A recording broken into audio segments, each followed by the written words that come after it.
Je suis très heureux que le prix Marcel Duchamp donne l'opportunité au Centre Pompidou de présenter le travail de Julien Prévieux. Julien Prévieux a eu le prix Marcel Duchamp avec What Shall We Do Next. Cette fois, l'artiste met en jeu des procédures, des instruments participant à la marchandisation et à la surveillance de la société qu'il mobilise à contre-emploi en les transformant en pure forme.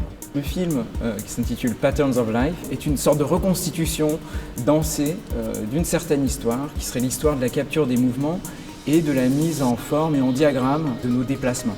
On visite cette exposition avec un premier regard, on regarde des pures formes. Voilà. Et puis ce film donnerait les clés et puis l'envie d'en savoir plus sur effectivement cette sculpture pickpocket, ses regards.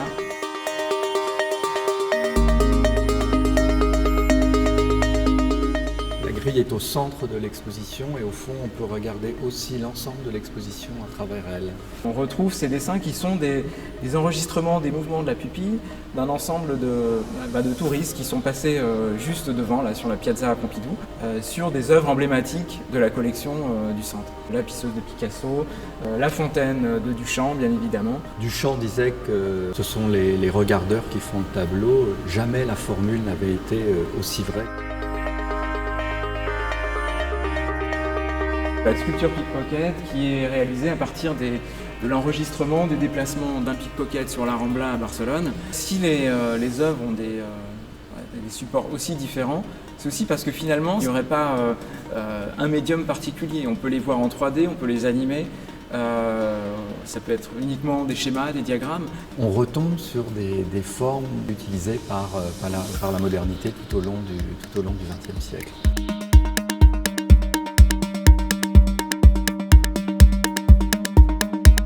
Cet activisme est un livre collectif dans lequel il s'agissait de faire le point sur les différentes manières de lutter avec les nombres à des fins critiques. Utiliser le pouvoir propre des statistiques, mais en quelque sorte contre elles-mêmes. L'atelier de dessin avec les policiers, c'est une émanation directe Absolument. de ce projet-là. Ce sont des diagrammes qui permettent de visualiser les crimes et les délits. Des outils d'aide à la décision policière, en quelque sorte. Ouais. Donc on a appris ensemble à décortiquer l'algorithme de visualisation et puis aussi à faire de l'aérographe, des constructions géométriques pour lesquelles les policiers sont avérés de très bons artistes. Ça change l'appréhension qu'on peut avoir d'une réalité des crimes. Voilà. C'est une manière de le redéfinir. On a aussi dans l'exposition un ensemble de pierres taillées.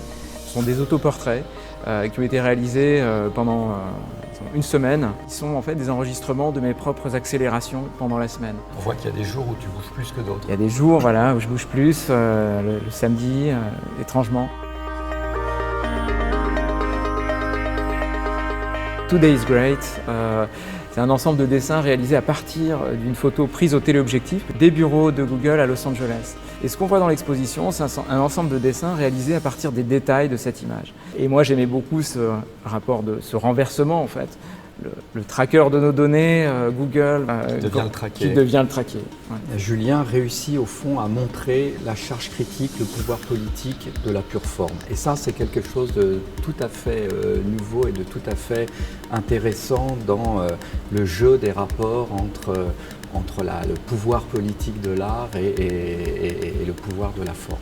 Ces formes peuvent être considérées en elles-mêmes et en même temps elles créent autant de moments, de situations où on les reconsidère non plus dans leur but, disons, d'optimisation ou de réorientation, de régulation, mais on les considère, disons, avec tout leur potentiel ludique, esthétique. Il y a vraiment ça dans ces outils aussi, c'est-à-dire que finalement, il ne tiendrait qu'à nous de les utiliser autrement.